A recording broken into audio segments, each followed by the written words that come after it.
நீங்கள் பார்த்து கொண்டிருப்பது உங்கள் ரேமா டிவி. இது சத்தியத்திற்கு சாட்சி. ஆண்டவராகிய இயேசு கிறிஸ்துவின் இனிதான நாமத்தினாலே உங்கள் யாவருக்கும் என்னுடைய அன்பின் வாழ்த்துக்கள். பிரியமானவர்களே, இந்த ரேமா ஜேசி டிவி ஊழியங்களுக்காக அதிகமாக நீங்கள் ஜெபித்துக் கொள்ளுங்கள். இந்த நாட்களிலே இந்த டிவி நிகழ்ச்சிகள் இன்னும் அதிக தரத்தோடு தயாரிப்பதற்கு நிறைய உபகரணங்கள் நமக்கு தேவைப்படுகிறது. அதற்காக அந்த தேவைகள் எல்லாம் சந்திக்கப்படும்படி நீங்கள் ஜெபியுங்கள். இந்த செய்திகளை, இந்த ரேமா ஜேசி டிவி நிகழ்ச்சிகளை மற்றவர்களையும் பார்க்கும்படி நீங்கள் அவர்களுக்கு சொல்லுங்கள். சமூக வலைதளங்களில் உலகம் முழுவதும் நம்முடைய செய்திகள் போய்கொண்டிருக்கிறது. நோவா IPTV என்று ஒரு ஆப் ஒன்று இலவசமாய் கூகுள் ப்ளே ஸ்டோரில் இருக்குது. அதை டவுன்லோடு செய்து கொள்வீர்களானால் அதில் ரேமா டிவி என்று ஒரு 4-5 டிவி சேனல் அதில் இருக்கிறது. பல ஆண்டவருடைய பிள்ளைகளுடைய செய்திகள், பாடல்கள் அங்கு ஒளிபரப்பு செய்யப்பட்டு கொண்டே இருக்கிறது. நீங்கள் அதை பார்க்கலாம். நம்முடைய டிவி நிகழ்ச்சி, நம்முடைய ரேமா எவாஞ்சலிக்கல் மிஷன் நிகழ்ச்சிகளையும் நீங்கள் அதில் பார்க்கலாம். தொடர்ந்து பாருங்கள், எங்களுக்காக ஜெபியுங்கள். ஆண்டவர் இந்த பெரிய தேவை உள்ள இந்த ஊழியத்தினுடைய எல்லா காரியங்களையும் அவர் சந்திக்கும்படி அவரிடத்தில் நீங்கள் எங்களுக்காக வேண்டிக் கொள்ளுங்கள். இருந்த வண்ணமாக தலை தாழ்த்தி நம் ஆண்டவருடைய சமூகத்தில் ஒரு சின்ன ஜெபம் செய்ய போகிறோம். சகல வியாதியையும் குணமாக்க வல்லவரா, சகல வியாதியையும் குணமாக்க வல்லவரா, யாராயிருந்தால் பேதங்கள் இன்றியே கிருபையாய் அன்பை அளித்திடவே, யாராயிருந்தால் பேதங்கள் இன்றியே கிருபையாய் அன்பை அளித்திடவே, இயேசு அழைக்கிறார், இயேசு அழைக்கிறார், ஆவலாய் உன்னை தங்கரங்கள் நீட்டி இயேசு அழைக்கிறார். ஸ்தோத்திரிக்கிறோம் ஆண்டவரே, நன்றியோடு மை துதிக்கிறோம். இந்த வெள்ளிக்கிழமை ஆண்டவரே, நம்முடைய பிள்ளைகளை நீர் நம்முடைய அன்பினால் அவர்களை சந்திக்கும்படி வந்திருக்கிறதற்காய் ஸ்தோத்திரம். நம்முடைய அன்பான பிரசன்னத்துக்காய் நன்றி செலுத்துகிறோம். தொடர்ந்து என்னோடும் எங்களோடு நீர் பேசும். உம்முடைய அன்பை எங்களுக்கு வெளிப்படுத்தும். உம்முடைய கருணை, உம்முடைய மனதுருக்கம் ஆண்டவரே, உம்முடைய விடுதலை வாழ்வு நீர்களுக்கு தரும்படி ஜெபிக்கிறோம். ஆசீர்வதியும், தொடர்ந்து காத்துக்கொள்ளும். இயேசு கிறிஸ்துவின் நல்ல நாமத்தில் ஜெபிக்கிறோம் எங்கள் அருமை பிதாவே, ஆமேன், ஆமேன். பிரியமானவர்களே, இஸ்ரவேல் ஜனங்களை ஆண்டவர் தன்னுடைய சொந்த ஜனமாய் பாவித்து அவர்களை விடுதலை செய்து வனாந்தரத்தில் அழைத்து கொண்டு வரும் பொழுது அவர்கள் சில சங்கடங்களை சந்திக்கிறார்கள். முதலாவது, சிவந்த சமுத்திரம்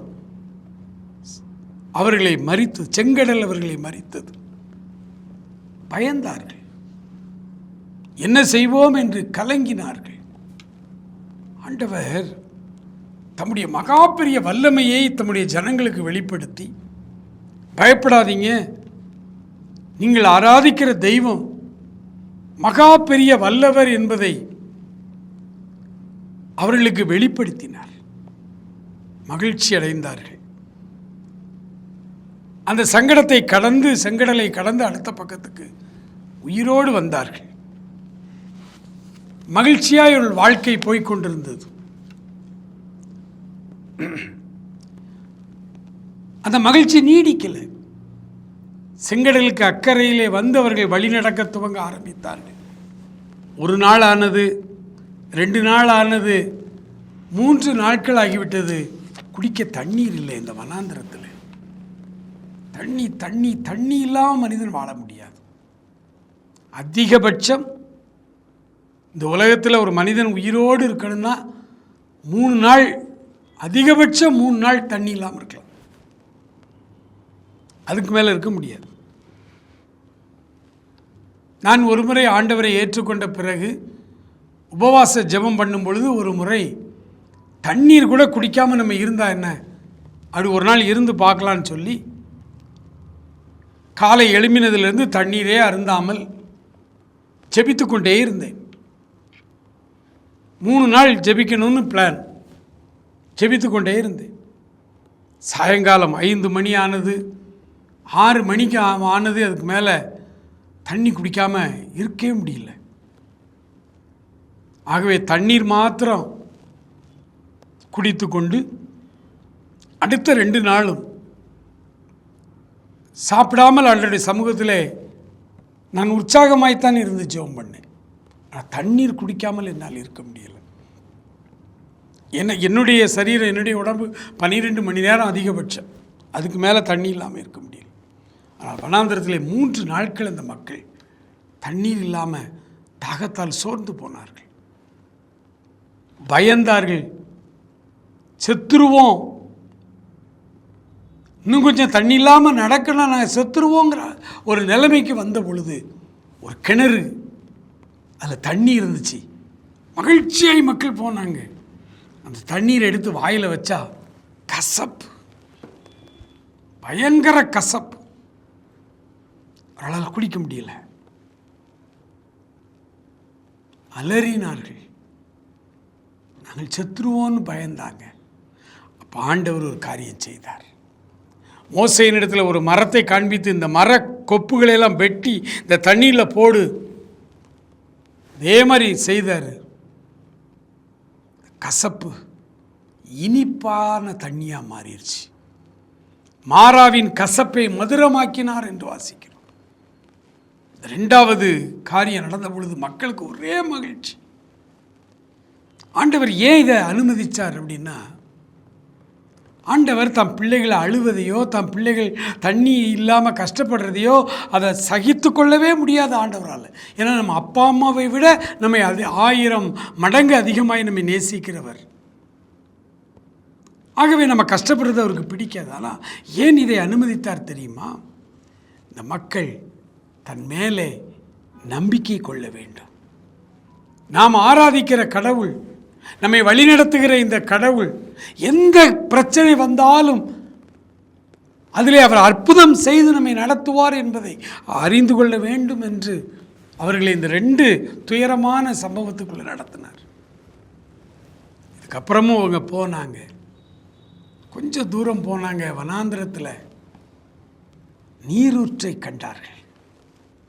வனாந்திரத்தில் ஒரு சோலை, பாலைவன சோலைன்னு சொல்லலாம். அந்த வனாந்தரத்தில், அந்த சீன் வனாந்தரத்தில் நீரூற்றுகளை கண்டார்கள். 12 நீரூற்றுகள், 12 நீரூற்றுகள் அங்கே இருந்தது. இந்த தண்ணீர் அவ்வளவு தித்திப்பாக இருந்துச்சு. தண்ணீரை அருந்தினார்கள். அந்த நீரூற்றுகளின் நடுவில் வைத்து கொண்டுதான் ஆண்டவர் இஸ்ரவேல் ஜனங்களுக்கு ஒரு வாக்குத்தத்தமான ஒரு வார்த்தையை கொடுத்தார். அதைத்தான் நாம் இன்றைக்கு தியானிக்க போகிறோம். யாத்ராகம புஸ்தகம் 15ஆம் அதிகாரம், அதில் 26வது வசனம். யாத்ராகமம் 15ஆம் அதிகாரம், அதில் 26வது வசனத்தை உங்களுக்காக நான் வாசிக்கிறேன். அந்த வசனம் இவ்விதமாய் சொல்லுகிறது: நீ உன் தேவனாகிய கர்த்தரின் சத்தத்தை கவனமாய் கேட்டு அவர் பார்வைக்கு செம்மையானவைகளை செய்து அவர் கட்டளைகளுக்கு செவி கொடுத்து அவருடைய நியமங்கள் யாவையும் கை கொண்டால், நான் எகிப்தியருக்கு வரப்பண்ணின வியாதிகளில் ஒன்றையும் நான் உனக்கு வரப்பண்ணேன். நானே உன் பரிகாரியாகிய கர்த்தர். இன்றைக்கு மக்கள் பரிகாரம் தேடி எங்கெல்லாமோ அலைகிறார்கள். பரிகாரம் பரிகாரம் பரிகாரம்னு ஏகப்பட்ட செலவு இன்னைக்கு மக்களுக்கு. நீ இந்த பரிகாரத்தை செய், அப்போ தான் உன் குடும்பம் நல்லா இருக்கும். பயங்காட்டுறாங்க இன்னைக்கு. ஐயோ, இந்த பரிகாரங்களை செய்கிறதுக்கே ஏழை ஜனங்களால் முடியலை. கடன் வாங்கி, வட்டிக்கு கடன் வாங்கி இந்த பரிகாரங்களை செய்கிற கொடூரமான சூழ்நிலையெல்லாம் நம்முடைய நாட்டில் இருக்கிறதை பார்க்கிறோம். ஆண்டவர் தெளிவாக சொன்னார், எகிப்தியருக்கு வரப்பண்ணிய வியாதிகளில் எதையும் நான் உனக்கு வரப்பண்ணேன், நானே உன் பரிகாரியாகிய கர்த்தர். ஆங்கில வேதாகமத்தில் நானே உன்னை குணமாக்குகிற கர்த்தர்னு போட்டு, நான் உங்களை சுகமாக்குகிற கர்த்தர். அந்த இடம் ஏலீம் அப்படிங்கிற இடம். 12 நீரூற்றுகளை கண்டார்கள். 70 பேரீச்சை மரங்கள் இருந்தது. அங்கே தண்ணீர் அருகே பாளையம் இறங்கினார்கள். மகிழ்ச்சியான வாழ்வு. எனக்கு அருமையானவர்களே, இயேசு கிறிஸ்துவோடு வாழ்கிற வாழ்வுதான் செழிப்பான வாழ்வு, மகிழ்ச்சியான வாழ்வு. ஒருவேளை இயேசுநாதரை ஏற்றுக்கொள்ளாத ஒரு சிலர் செழிப்பாக இருக்காங்களே அப்படின்னு நம்ம இங்கேருந்து பார்த்தா அப்படி தெரியும். ஆனால் நீங்கள் உள்ளே போய் பாருங்கள். என் வேதம் சொல்லுகிறது, கர்த்தரின் ஆசீர்வாதமே ஐஸ்வர்யத்தை தரும், அதனோடே அவர் வேதனையை கூட்டார். இந்த உலகமும் ஐஸ்வர்யத்தை நமக்கு தரும், ஆனால் அதனோட வேதனை இருக்கும், அதனோட வேதனை இருக்கும். ஆனால் ஆண்டவர் தருகிற ஆசீர்வாதம், ஆண்டவர் தருகிற ஐஸ்வர்யம் வேதனை இல்லாத ஒரு ஐஸ்வர்யம், வேதனை இல்லாத ஒரு ஐஸ்வர்யம். யார் பணக்காரன் என்று ஒரு ஆசிரியரிடத்தில் மாணவர்கள் கேட்டார்கள். ஒரு சில இந்தியாவில் உள்ள பணக்கார எல்லாருக்கும் தெரிந்த சில பெயரை சொல்லி ஆசிரியர்கள்ட்ட மாணவர்கள் கேட்டார்கள், இவர்கள்லாம் பணக்காரங்க தானே? ஆசிரியர் சொன்னார், பிள்ளைகளே, நீங்கள் நினைக்கிற மாதிரி இவங்கெல்லாம் பணக்காரங்க அவங்கெல்லாம் ஏழைகள் அப்படி இல்லை. யார் பணக்காரன் தெரியுமா? யார் ஆரோக்கியமாய் வாழ்கிறானோ அவர்கள்தான் பணக்காரர்கள். வியாதி இல்லாமல், வேதனை இல்லாமல், நிம்மதியாய் சாப்பிட்டு, நிம்மதியாய் படுத்து உறங்கி நிம்மதியாக இருக்கானே, அதுதான் இந்த உலகத்திலே பெரிய செல்வம். அவன் தான் பெரிய பணக்காரன் அப்படின்னு ஆசிரியர் அந்த மாணவர்களுக்கு சொல்லி கொடுத்தார். உண்மைதான். ஆண்டவர் சொல்லுகிறார், எகிப்தியரில் வரப்பண்ணின வியாதிகளில் ஒன்றையும் உனக்கு வரப்பண்ணேன், நானே உன் பரிகாரி. நீ அங்கே போனால் பரிகாரம் கிடைக்குமா, இங்கே போனால் பரிகாரம் கிடைக்குமா, அங்கே போனால் பரிகாரம் கிடைக்குமான்னு சொல்லி ஓடி ஓடி அலையாத. பரிகாரம், உன்னுடைய பரிகாரியாகிய இயேசு உன் பக்கத்திலே தான் இருக்கிறார். நீ அவரை தேடி, ஒருவேளை நான் அந்த ஊழியக்கார்ட்ட போய் ஜெபம் பண்ணா எனக்கு சுகம் கிடைக்குமா, நான் இந்த ஊழியக்காரர்கிட்ட போய் ஜெபம் பண்ணா சுகம் கிடைக்குமா, ஊர் ஊரா போகாத. ஊழியக்காரனையா தேடி அலையாத. ஊழியக்காரர்கள் அல்ல உங்களுக்கு சுகம் தருகிறவர்கள், இயேசு மாத்திரம்தான் உங்களுக்கு சுகம் கொடுக்கிறவர். எந்த பெரிய ஊழியக்காரர்களாக இருந்தாலும், உலக பிரசித்தி பெற்ற ஊழியக்காரர்களாக இருந்தாலும், அவர்கள் முன்னாடி நீங்கள் ஜெபத்திற்காய் போய் நின்றால் அவர்கள் ஜெபிப்பாங்க, இயேசுநாதர்கிட்ட தான் கேட்பாங்க. ஆண்டவரே, இந்த பையன் ரொம்ப தூரத்துலேருந்து வந்திருக்கிறான், இந்த பையனுக்கு சரீரத்தில் இப்படி ஒரு வியாதி இருக்குது, ஆண்டவரே இந்த பையனுடைய வியாதியை குணமாக்குங்கன்னு அந்த ஊழியக்காரர்களும் இயேசுநாதரிடத்தில் தான் கேட்க வேண்டும். அந்த இயேசுநாதர் சொல்லுகிறார், 2 பேராவது 3 பேராவது என் நாமத்தினாலே நீங்கள் எங்கே கூடி வந்திருக்கிறீர்களோ அங்கே நான் இருக்கிறேன்ப்பா, அங்கே நான் உங்கள் நடுவில் இருக்கிறேன்.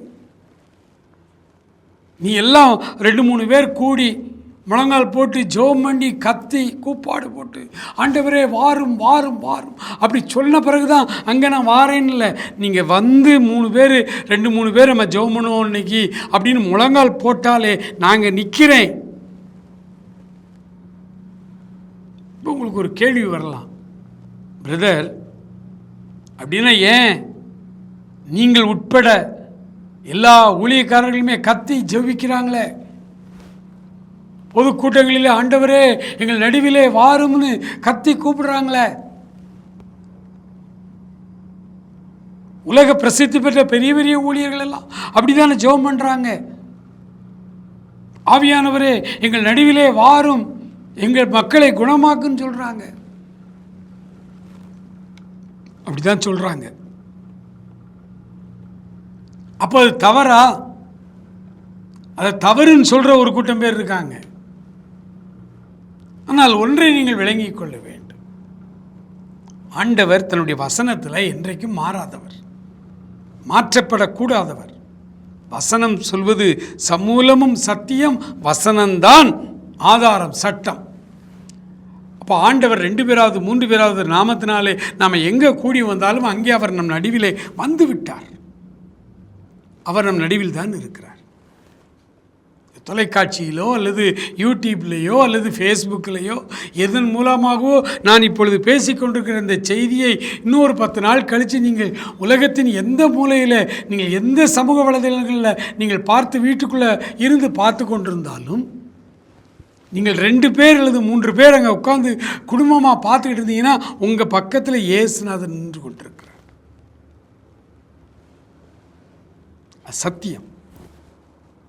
கணவனும் மனைவியுமாய் குடும்ப ஜெபத்துக்காய் நீங்கள் சேர்ந்து வந்து பைபிளை எடுத்துக்கிட்டு பாட்டு புத்தகத்தை எடுத்துகிட்டு இப்படி உட்கார்ந்தீங்கன்னாலே இயேசு அங்கே வந்து விட்டார். ஆனால் இயேசு வந்ததை, அந்த இடத்திலே நிற்பதை நம்மால் உணர முடியலை. ஆண்டவருடைய தெய்வீகத்தை, ஆண்டவருடைய பிரசன்னத்தை, ஆண்டவருடைய அந்த பரிசுத்தமான அந்த இடத்தை நிரப்பி இருக்கிறதை நம்மால் உணர முடியலை. அதை உணர்ந்து கொள்வதற்குத்தான் இத்தனை பிரயாசம். ஜெபம், பாவ அறிக்கை. ஏன்னா பாவத்தை வைத்துக்கொண்டே நம்ம ஜெபம் பண்ண ஆண்டவருக்கு நமக்கும் இடையில் ஒரு தடையை உண்டாக்கி வச்சுருக்கோம். அப்போ பாவம் இங்கே விலகணும். 2 பேர் 3 பேர் கூடி வந்துட்டோம், 2-3 துதி பாடல்களை பாடுகிறோம், பாவ அறிக்கை ஜெபம் செய்கிறோம். இப்போ பாவம் நம்ம நடுவில் விலக்கப்படும் பொழுது ஆண்டவருடைய பிரசன்னத்தை நம்மால் உணரும். ஆண்டவருடைய பிரசன்னம் இங்கே இருப்பது உண்மை. அவர் ஆரம்பத்திலே வந்துடுறார். ஆனால் அந்த பிரசன்னத்தை நாம் உணர்வதற்கு டைம் எடுக்குது. அதுக்கு தான் பாடல் நேரம், வொர்ஷிப் நேரம், ஜெப நேரம் எல்லாம் வச்சுருக்கோம். அப்படியே ஒரு மனமாய் நம்ம கூடி பாட பாட பாட, ஜெபிக்க ஜெபிக்க ஜெபிக்க, அவரை துதிக்க துதிக்க அப்படியே தேவ பிரசன்னத்தை நம்மால் எளிமையாய் உணர முடியும். Thank you Lord. ஆண்டவருடைய பிரசன்னத்தை நம்மால் உணர முடியும், அவருடைய சமூகத்தை நம்மால் உணர முடியும். அதற்குத்தான் இந்த ஊழியர்கள்லாம் அப்படி பண்ணுறாங்க. ஆக அதுவும் தவறு இல்லை. ஆண்டவருடைய பிரசன்னத்தை நாம் உணர்வதற்குத்தான் நமக்கு நேரம் எடுக்கிறது. மற்றபடி ஆண்டவர் நம் நடுவில் தான் இருக்கிறார்.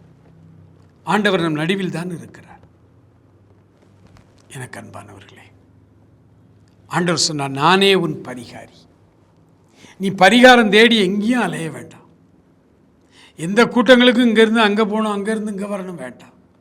நீ இருக்கிற இடத்துல அல்லது நீ இருக்கிற திருச்சபையிலே கிறிஸ்தவர்களாக இருந்தால், நீங்கள் இருக்கிற இடத்துல, நீங்கள் இருக்கிற திருச்சபையில் ஆண்டவராய் இயேசு கிறிஸ்துவை சொந்த இரட்சகராய் உங்களால் ஏற்றுக்கொள்ள முடியும். அவருடைய அன்பையும் அவருடைய ரட்சிப்பையும் அவருடைய விடுதலையும் சுகமாகுதலையும் நீங்கள் பெற்றுக்கொள்ள முடியும். நீங்கள் பெற்றுக்கொள்ள முடியும். ஆண்டவர் இன்றைக்கு உங்களையும் என்னையும் மனதுருக்கம் உள்ளவராய் நம்மை குணமாக்கும்படி அவர் வந்திருக்கிறார். இந்த வியாதிகளை குறித்து நாம் அறிந்திருக்க வேண்டும். வியாதிகள் ஒரு மனிதனுக்கு ஏன் வருகிறது? சங்கீதங்களின் புத்தகத்திலிருந்து ஒரு சங்கீதத்தை நான் உங்களுக்காய் வாசிக்கிறேன். 38ஆம் சங்கீதம். சங்கீதம் 38 ஒரு அருமையான வசனம் இருக்கிறது. அந்த வசனம் சொல்லுகிறது, வியாதிகள் ஏன் வருகிறது என்று. சங்கீதம் 38ஆம் சங்கீதத்தில் 3வது வசனத்தை நான் வாசிக்கிறேன். உமது கோபத்தினால் என் மாம்சத்தில் ஆரோக்கியம் இல்லை, என் பாவத்தினால் என் எலும்புகளில் சௌக்கியம் இல்லை. ஒரு மனிதனுக்கு வியாதி ஏன் வருகிறது? ஆண்டவருக்கு விரோதமான பாவத்தை அவன் செய்யும் பொழுது, அவனுக்கு வியாதி வருகிறது. ஆண்டவருக்கு விரோதமான பாவம் செய்கிறவர்களுக்கு வியாதி வருகிறது. 38 வருஷம் வியாதியோடு பெதஸ்தா குளத்தண்டையிலே ஒருவன் கிடந்தான். ஆண்டவர் அவனை குணமாக்கினார். நீ எழுந்து நட என்று சொன்னார். 38 வருஷம் கைகால் அசைக்க முடியாமல் படுத்திருந்த திமிர்வாதக்கார் பேரலைட்டிக் ஆண்டவர் சொன்ன மாத்திரத்திலே பரிபூர்ண சுகம் அடைந்தான். ஆலயத்துக்கு போய்விட்டான். ஆலயத்தில் மறுபடியும் இயேசு அவனை பார்த்தார். அவனை பார்த்த ஆண்டவர் சொன்னார், இதோ நீ சுகமானாய். அதிக கேடானதொன்று உனக்கு வராதபடி இனி பாவம் செய்யாதே, இனி பாவம் செய்யாதே. வியாதி எதனால் வருகிறது? நாம் செய்கிற பாவங்களினால் வியாதி வருகிறது. இந்த பாவங்கள் நமக்கு மன்னிக்கப்படும் பொழுது வியாதிகள் நம்மை விட்டு விலகுகிறது. ஆகவேதான் ஆண்டவர் சொன்னார், பூமியிலே பாவங்களை மன்னிப்பதற்கு மனுஷகுமாரனுக்கு அதிகாரம் உண்டென்று நீங்கள் அறிந்து கொள்ளுங்கள். எழுந்து நட என்று சொன்னார். பாவம் மன்னிக்கப்பட்ட பொழுது அவனுடைய வியாதி அவனை விட்டு விலகினது. ஒரு முறை பம்பாய் தேசத்திலே சர்ச் ஆஃப் நார்த் இந்தியா திருச்சபைகளிலே நான் பிரசங்கி, அங்கெல்லாம் தமிழ் நம்ம மக்கள் தான் பிரசங்கித்து கொண்டிருந்த பொழுது பாவத்தினால் வருகிற வியாதியை நான் பேசிக்கொண்டிருந்த பொழுது பிரசங்கம் முடிந்தவுடனே ஒரு வாலிப தம்பி வந்தார். ரட்சிப்பின் அனுபவத்தை பெற்றவர். பயங்கரமாய் வந்து என்னிடத்தில் சண்டை போட்டார். பிரதர், எப்படி நீங்கள் இப்படி பேசலாம்? பாவத்தினாலேயா வியாதி வருது? அப்படின்னா பெரிய பெரிய பரிசுத்தவான்கள்லாம் வியாதியில் படுத்திருந்தாங்களே, வியாதியிலே இறந்து போனாங்களே, அப்போ அவங்கெல்லாம் பாவிகளா? நான் ஒரு இடத்துல கொஞ்சம் அமைதியாக இருங்க, சொல்வதை கேளுங்க. உலகத்தில் வருகிற அத்தனை வியாதிகளுக்கும் அடிப்படை காரணம் பாவம். மனிதன் பாவம் செய்த பொழுதுதான் ஆண்டவர் இந்த பூமியை சபித்தார். கெட்ட காரியங்கள்லாம் இந்த பூமியில் உருவாச்சு. முள்ளும் குறுக்கும் உனக்கு முளைப்பிக்கும் அப்படின்னார். மனுஷன் காலில் முத முள்ளு குத்துச்சு. பாவம்தான் அனைத்து வியாதிகளுக்கும் அடிப்படைனா பாவத்தினால் மட்டுமே எல்லா வியாதியும் வர்றதில்லை. ஆனால் அத்தனை வியாதிகளுக்கும் இன்னும் நிறைய காரணங்கள் இருக்கு. வியாதிகள் எதனால் வருகிறது, நிறைய காரணங்களை நம்ம கற்றுக்கொள்ள போகிறோம் இனி வரும் நாட்களில். ஆனால் அவ்வளவு வியாதிகளுக்குமே அடிப்படை பாவம்தான், அடிப்படை பாவம்தான். தாவீது அழகாக சொல்கிறார், என் பாவத்தினால் என் எலும்புகளில் சுகமில்லை, நான் ஒடுக்கப்படுகிறேன், என் மாம்சத்திலே வியாதி. 7வது வசனத்தை வாசிக்கிறேன், சங்கீதம் 38:7. என் குடல்கள் எரிபந்தமாய் எரிகிறது, என் மாம்சத்தில் ஆரோக்கியமில்லை. குடல் அப்படி எரியுதான், அது ஒரு விதமான வியாதி. என் மாம்சத்தில் ஆரோக்கியம் இல்லை, நான் மிகவும் பலனற்று போய் நான் கதறுகிறேன். சங்கீதக்காரன் சொல்லுகிறார், என்னுடைய பாவம், என்னுடைய மதிகேடு, என்னுடைய சரீரத்தில் உள்ள புண்கள் எல்லாம் அழுகி நாற்றம் எடுக்கிறது. என் மதிகேட்டி நிமித்தம் என் அக்கிரமம் என் தலைக்கு மேல் பாரமாய் இருக்கிறது. பாவத்தினால் வியாதிகள் நமக்கு வருகிறது. ஆண்டவருடைய சமூகத்தில், ஆண்டவரை வியாதியிலிருந்து நீர் என்னை விடுதலை செய்யும். ஆண்டவரிடத்தில், ஆண்டவரே நான் வியாதிப்பட்டிருக்கிறேன், வியாதி படுக்கையை மாற்றும் என்று நாம் ஜெபிக்க போகிறோம். அதற்கு அடிப்படையான காரணம் என்ன தெரியுமா? ஆண்டவரே, நான் ஒரு பாவியான மனுஷன், என் பாவத்தை என்னை விட்டு விலக்கும் என்று கேளுங்கள். பாவம் உங்களுக்கு மன்னிக்கப்படும் பொழுது அதனால் உண்டான வியாதிகள் அறவே உங்களை விட்டு மாறிப்போம். ஆண்டவருடைய சமூகத்தில் ஜெபிப்போமா? ஆண்டவருடைய சமூகத்தில் மன்றாடுவோமா? ஆண்டவரே என்னை மன்னியும். நான் பாவிதான், ஆனாலும் நீ மாசற்ற இரத்தம் சிந்தினி வாயேன்று என்னை அழைத்தீ. என் மீட்பரே வந்தேன் வந்தேன். பிரியமானவர்களே, உடைய உள்ளத்தின் ஆழத்திலிருந்து ஆண்டவரை நோக்கி கதறுங்கள். உங்கள் சரீரத்திலே வியாதியோடு இருக்கிறவர்கள், எலும்புகளிலே கேன்சரோடு இருக்கிறவர்கள், நரம்புகளிலே வியாதிகளோடு இருக்கிறவர்கள், இரத்தத்திலே மிஸ்டேக்கோடு இருக்கிறவர்கள், சரீரத்தின் உள் உறுப்புகளிலே கட்டிகள், சரீரத்தின் உள் உறுப்புகள் சரியாக இயங்காமல் எனக்கு வியாதிகள் இருக்கிறது, செரிமான பிரச்சனைகளோடு நான் பாதிக்கப்பட்டிருக்கிறேன், எனக்கு வியாதிகள் இருக்கிறது, எனக்கு என்னுடைய இரத்த நாளங்களிலே அடைப்புகள் இருக்கிறது, மருந்து சாப்பிடுகிறேன் ஆனால் அது குறையவில்லை என்று சொல்லுகிறவர்கள், ஆண்டவர் இப்பொழுது உங்களை சுகமாக்கப் போகிறார். ஆண்டவருடைய அற்புத சுகம் என் சகோதரனே, என் சகோதரியே, உன்னை நோக்கி இப்பொழுது வருகிறது. இயேசுவின் வல்லமை உங்களை குணமாக்குகிறது. அவரே உங்களுக்கு பரிகாரமாய் உங்கள் பக்கத்தில் தான் அவர் இருக்கிறார். அவர் உங்களை தொட்டு உங்களை சுகமாக்கப் போகிறார். நன்றி ஆண்டவரே, நன்றி ஆண்டவரே, நன்றி தகப்பனே, நன்றி அப்பா. ஒவ்வொருவரையும் தொடுமப்பா, ஒவ்வொருவரையும் தொடுங்க ஆண்டவரே. தகப்பனே, உம்முடைய ஒரு தொடுதல் எங்களை ஆண்டவரே மக ஸ்தோத்திரம் விடுதலை செய்யும் அப்பா. எங்கள் பாவங்களிலிருந்து, எங்கள் தோஷங்களிலிருந்து எங்களை முற்றிலுமாய் ஒரு விடுதலை செய்யும். உடைய இரத்தத்தால் எங்களை கழுவும் ஆண்டவரே. பாவத்தினால் உண்டான வியாதிகள் உடைய பிள்ளைகளை விட்டு இப்பொழுதே வெளியேறட்டும் என்று சொல்லி ஜெபிக்கிறேன். எல்லா கட்டிகளும் மறைவதாக இயேசுவின் நாமத்தில். Thank you Lord. நன்றி ஆவியானவரே, நன்றி ஆவியானவரே. விசுவாசிக்கிறவர்களால் நடக்கும் அடையாளங்களாவன் என்று சொன்னீங்களே. ஹல்லேலூயா, ஹல்லேலூயா, ஹல்லேலூயா. இப்பொழுதே உடைய பிள்ளைகள் விடுதலை அடைவார்களாக என்று சொல்லி நாங்கள் அவர்களுக்காய் உம்மிடத்திலே மன்றாடுகிறோம். நீர் அவர்களை தொடும் ஆண்டவரே, நீர் அவர்களை சுகமாக்கும் அப்பா. உடைய வல்லமை ஆண்டவரே எங்கள் நடுவிலே திரளாய் இருக்கிறதற்காய் ஸ்தோத்திரம்.